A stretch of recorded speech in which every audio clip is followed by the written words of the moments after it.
ಭಾಗಿಯಾಗಬೇಕು ಅಂತ ತುಂಬ ಕನ್ಸ್ಕೊಂಡಿದ್ರು. ಬಟ್ ಈ ಎಲ್ಲವನ್ನು ಮೀರಿ ಈ ಥರ ಒಂದು ಆರೋಪದಲ್ಲಿ ಅವರು ಬದಲಾಗಿ ಸರ್ ನನಗೂ ದುಃಖ ಇದೆ ಸರ್. 3 ವರ್ಷ ಕಷ್ಟಪಟ್ಟು ಒಂದು ಬಾಡಿ ಬಿಲ್ಡಿಂಗ್ ಮಾಡಿ, ಎಷ್ಟು ಕಷ್ಟ ಅಂದ್ರೆ ನಿಮಗೂ ಗೊತ್ತಾ ಸರ್. 6 ತಿಂಗಳಿಗೆ ಹೆಂಗ್ ಸರ್ ಬಾಡಿ ಬಿಲ್ಡಿಂಗ್ ಮಾಡೋಕ್ಕಾಗುತ್ತೆ? ಅದಕ್ಕೆಲ್ಲ ಶ್ರಮ ಪಟ್ಟು ಹಿಂಗೆ ಆಗಬೇಕು, ನಾನು ದೊಡ್ಡ ಮಟ್ಟದಲ್ಲಿ ಬೆಳಿಬೇಕು ಅನ್ನೋದಕ್ಕೆ ಬಂದು ನಿಂತರು ಸರ್. ಇವರು ಇಂಥ ಟೈಮಲ್ಲಿ ನನ್ನ ಗಂಡ ಇಲ್ಲ ಸರ್. ನನಗೂ ದುಃಖ ಇದೆ. ಇಷ್ಟೊಂದೆಲ್ಲ ಕಷ್ಟಪಟ್ಟು 3 ವರ್ಷದಿಂದ ಮಾಡಿ ಅವ್ನು ಥಿಯೇಟ್ರ್ ಬಂದು ನೋಡಿಲ್ಲ ಅಂದಾಗ ನನಗೂ ಫೀಲ್ ಆಗ್ತಿದೆ ಸರ್. ನಾನು ಕೇಳೋದು ಅಷ್ಟೇನೆ, ಎಲ್ಲ ಕನ್ನಡಿಗರ ಹತ್ರ ಕೈ ಮುಗಿ ಕೇಳ್ಕೊತಾ ಇದ್ದೀನಿ, ಸಿನಿಮಾ ಚೆನ್ನಾಗಿದೆ, ಎಲ್ಲ ಫ್ಯಾಮಿಲಿ ಸಮೇತ ಬಂದು ನೋಡಿ. ಅವಾಗ್ಲೂ ಎಲ್ಲಾ ರೀತಿಯಿಂದಲೂ ನನ್ನ ಗಂಡಂಗೆ ಸಪೋರ್ಟ್ ಮಾಡ್ತಾನೆ ಇದ್ದೀರಾ. ಇವಾಗ್ಲೂ ಮಾಡಿ, ವೈಯಕ್ತಿಕ ಬಿಟ್ಬಿಡಿ. ಅದೇನಿದೆ ಕಾನೂನು ರೀತಿಯಿಂದ ನಾವು ಏನೇನು ಕೊಡ್ಬೇಕು, ಸಾಬೀತ್ ಮಾಡ್ಬೇಕು, ಫೈಟ್ ಕೊಡ್ಬೇಕು, ಸಾಕ್ಷಿ ಏನ್ ತರ್ಬೇಕು ನಾವು ತಂದು ಕೊಡ್ತೀವಿ. ಆದ್ರೆ ಫಿಲಮ್ ಅಂದ್ರೆ ಯಾರಿಗೂ ಮೋಸ ಆಗ್ಬಾರ್ದು. ಪಾಪ ಪ್ರೊಡ್ಯೂಸರ್, ಡೈರೆಕ್ಟರ್ 3 ವರ್ಷದಿಂದ ಕಷ್ಟಪಟ್ಟಿದ್ದಾರೆ ಸರ್. ಈ ಫಿಲಮಿಗೋಸ್ಕರ ನಿದ್ದೆ ಊಟ ಏನು ಇಲ್ದಲ್ಲ ಕಷ್ಟಪಟ್ಟಿರ್ತಾರೆ. ಅವ್ರಿಗೆ ಬೆಲೆ ಕೊಡಿ. ಬೆಳೆಸಿದಿರ, ಇವಾಗ್ಲೂ ನೀವು ಬೆಳೆಸಿ ಅಂತ ಎಲ್ಲ ಬಂದು ಕುತ್ಕೊಂಡು ಥಿಯೇಟ್ರಲ್ಲಿ ಸಿನಿಮಾ ನೋಡಿ, ಸಿನಿಮಾಕ್ಕೆ ಇದು ಕೊಡಿ ಅಷ್ಟೇ ಸರ್.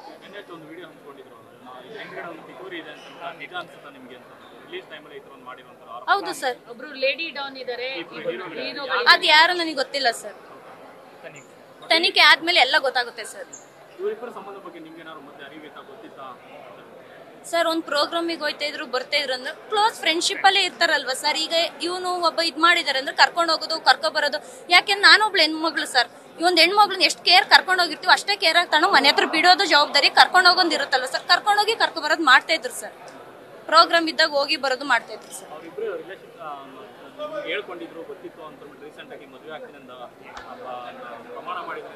ಸರ್ ಅದೆಲ್ಲ ಗೊತ್ತಿಲ್ಲ ಸರ್, ಅದೆಲ್ಲ ಶೆಡ್ ಅಂತ ಸರ್. ಈಗ ಕೆಲವೊಂದು ವಿಡಿಯೋಸ್ಗಳೆಲ್ಲ ಬರ್ತಾ ಇದೆ ಸರ್. ಇದೇ ಬ್ಲಾಕ್ ಮೇಲ್ ಅನ್ಸುತ್ತೆ ಅವಳ್ದು. ಈಗ ಒಂದು ಕೆಲವೊಂದು ವಿಡಿಯೋಗಳೆಲ್ಲ ಬರ್ತಾ ಇದಾವಲ್ಲ ಸರ್, ಆಡಿಯೋ ವಿಡಿಯೋ ಎಲ್ಲ. ಸಾಯ್ತೀನಿ ಅಂತ ಒಂದು ವಿಡಿಯೋದಲ್ಲಿ ಹೇಳಿದ್ದಾರೆ. ಸೊ ಇದಕ್ಕಿಂತ ಮುಂಚೆನ ಆ ತರದ್ದು ನಿಮಗೆ ಬಂದಿತ್ತಾ ಅಂತ, ನಾನು ಸಾಯ್ತೀನಿ ಅನ್ನೋ ವಿಡಿಯೋ? ಇಲ್ಲ ಮೇಡಮ್, ನಾನು ಯಾವ್ದನ್ನೂ ನೋಡಿರ್ಲಿಲ್ಲ. ಇದೆಲ್ಲ ಶೆಡ್ ಅಂತ ಮೇಡಮ್. ಈಗಲೇ ಯಾಕೆ ಫಿಲಮ್ ಒಬ್ಬ ವ್ಯಕ್ತಿ ಬೆಳಿತಾವನೆ, ಅವ್ರು ಏನಂತ ಹೇಳ್ತಿದಾರೆ, ಕ್ಲೋಸ್ ಫ್ರೆಂಡ್, ಬೆಳಿ ಮಚ್ಚ ಅಂತ ಹೇಳಿದಾರೆ. ಈ ಬೆಳೆ ಟೈಮಲ್ಲಿ ಯಾಕೆ ತುಡಿಯಕ್ ಬಂದ್ರು ಅವರು? ಇದೆಲ್ಲ ಮುಗಿದ ಮೇಲೂ ಬರ್ಬೋದಾಗಿತ್ತು.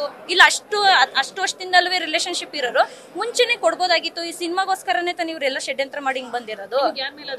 ನನ್ಗೆ ಯಾರ ಮೇಲೂ ಇಲ್ಲ ಮೇಡಮ್. ತನಿಖೆ ಆದ್ಮೇಲೆ ಗೊತ್ತಾಗುತ್ತೆ.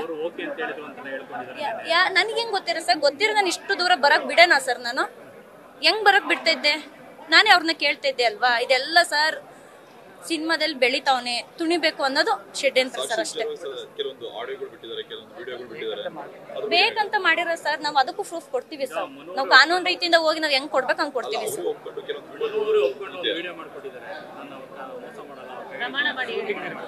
ಅದೆಲ್ಲ ಸರ್ ನನಗೆ ಗೊತ್ತಿಲ್ಲ ಸರ್. ನಾವು ನಂಬೋದು ಇಲ್ಲ ಸರ್ ಅದೆಲ್ಲ.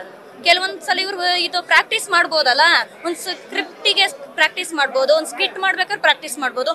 ಅದನ್ನು ಐತೆ ಅಂತ ನಾವು ಅರ್ಥ ಮಾಡ್ಕೋಬೋದಲ್ಲ ಸರ್. ಆ ವಿಡಿಯೋದಲ್ಲಿ ಏನಾದ್ರು ವಿಡಿಯೋ ರೆಕಾರ್ಡ್ ಆಗ್ತಾ ಇದೆಯಾ? ಇಲ್ಲ ಹಂಗೂ ಮಾಡೋದು. ಯಾಕಂದ್ರೆ ಇವರು ಒಂದು ರಿಯಾಲಿಟಿ ಶೋ ಇಂದ ಬಂದಿರೋದು ಅಲ್ವಾ.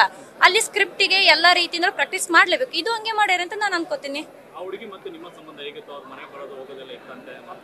ಸರ್. ಕ್ಲೋಸ್ ಫ್ರೆಂಡ್ ಹೆಂಗ್ ಪ್ರೋಗ್ರಾಮಿಗೆ ಬರೋರು ಮನೆಗೆ ಬರ್ದಲ್ಲಿ ಹೆಂಗ್ ಸರ್ ಹೋಗೋದು? ಮನೆಗೆ ಬರೋರು ಅವ್ರ ಮಧ್ಯೆ ನನ್ನ ಮಧ್ಯೆ ಯಾವ್ದೇ ರೀತಿ ಇರ್ಲಿಲ್ಲ ಸರ್.